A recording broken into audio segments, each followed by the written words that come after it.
আমি আসলে লাইভ সচরাচর অত আসি না লাইভে, কারণ খুবই ব্যস্ত থাকি, লাইভটা করা আমার পসিবল হয় না। তবে আমি প্রতিদিন কিন্তু এবং ছোট রিলগুলো আপলোড করতেই থাকি। বড় ভিডিও অনেক সময় করি, সেটা মাঝে মাঝে করি, বড় ভিডিওগুলো মানে আপলোড করি। তো আপনাদের অনেক সাপোর্ট পাচ্ছি, আর অনেকেই বিশ্বাস করতে চান না যে এটা আমার নিজস্ব পেজ।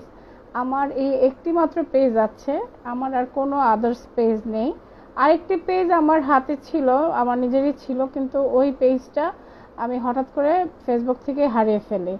আর হারিয়ে ফেলার পর ওটার অ্যাডমিন ছিল আমার ভাই মাঝে মধ্যে ওরা চালায়, কিন্তু ওইটা ওইরকম আমার হাতে নেই।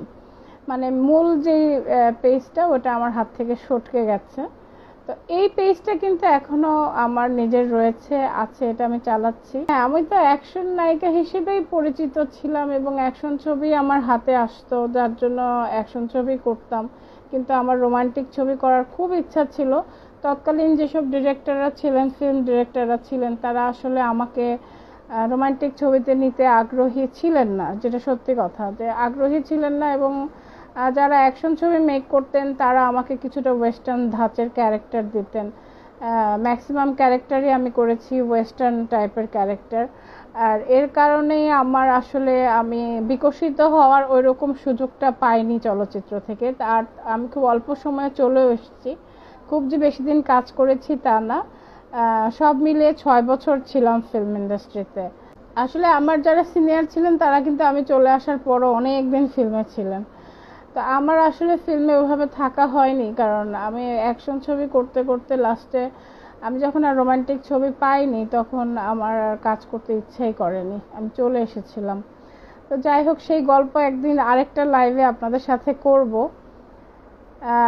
আশা করছি আপনারা সবাই অনেক ভালো আছেন। আপনারা ভালো থাকলে আমি ভালো থাকবো। দোয়া করি আল্লাহ তাআলা যেন আমার সকল ভক্ত অনুরাগীদের অনেক অনেক ভালো রাখেন, সুস্থ রাখেন। আপনারা ভালো থাকলে আমি ভালো থাকবো। আমি আসলে ওই ছবিটা কিন্তু রিলিজ পেয়েছিল 2022 সালে, কিন্তু ওই ছবিটার যে প্রযোজক এবং নায়ক, সে কি কারণে কেন ছবিটা পরে আর হলে চালাতে চায়নি আমি জানি না। ছবিটা হলেও খুব ভালো রেসপন্স পাচ্ছিল। কেউ আটকে রাখতে পারবে না, চলেও যাব, সময় হলে চলেও যেতে হবে। এখানে সারা জীবন কেউ থাকতে পারে না। হ্যাঁ, সেই ছবি, হ্যাঁ, নাগনাগিনীর সেই ছবি কিভাবে শুটিং করেছি এবং কি কি সিচুয়েশনের মুখোমুখি হয়েছি, এটা নিয়ে কিন্তু একটা ভিডিও আছে আমার, বিষভরা নাগিন নিয়ে। অবশ্যই দেখবেন আমার ভিডিওটি। তাহলে আমার সময়ের ম্যাম শাবনূর ম্যামকে নিয়ে কিছু বলুন। শাবনূর ম্যামের সাথে কি আপনার কোনো যোগাযোগ হয় এখন? না, আমার সাথে এখন বর্তমানে শাবনূরের কোনো যোগাযোগ নেই। তবে আমি যতদূর জানি সে এখন অস্ট্রেলিয়াতে আছে, সে অনেক ভালো আছে আলহামদুলিল্লাহ। এবং শাবনূরের কথা কি বলবো, আমার থেকে আপনারা বেশি জানেন, সে অনেক বড় একজন সুপারস্টার। তার সম্বন্ধে আমি কি বলবো, সে অনেক বড় মাপের একজন শিল্পী, এটা তো বলতে কোনো দ্বিধাবোধ করার কিছু নেই। এবং সে অনেক ভালো মনের একজন মানুষ, তার জন্য সবাই দোয়া করবেন। অনেকেই ছোটবেলায় আমার ছবি দেখেছেন, অনেক গল্প শুনি যে বাড়ির ডিম বিক্রি করে তারপরে আমার ছবি দেখতে যেয়ে তারপর সেই মার খেয়েছে, স্কুল ফাঁকি দিয়ে আমার সিনেমা দেখতে গিয়েছে। শুধু আমার না, তখনকার আমাদের 90s-এর যত তারকারা ছিলেন তাদের ছবি কিন্তু এভাবেই সবাই দেখতে যেত, গ্রাম বাংলার ছেলে মেয়েরা। এটা একটা ইতিহাস হয়ে থাকবে। অনেক মানুষের কথাই মিলে যায় যে আমি এইভাবে দেখেছি, এভাবে।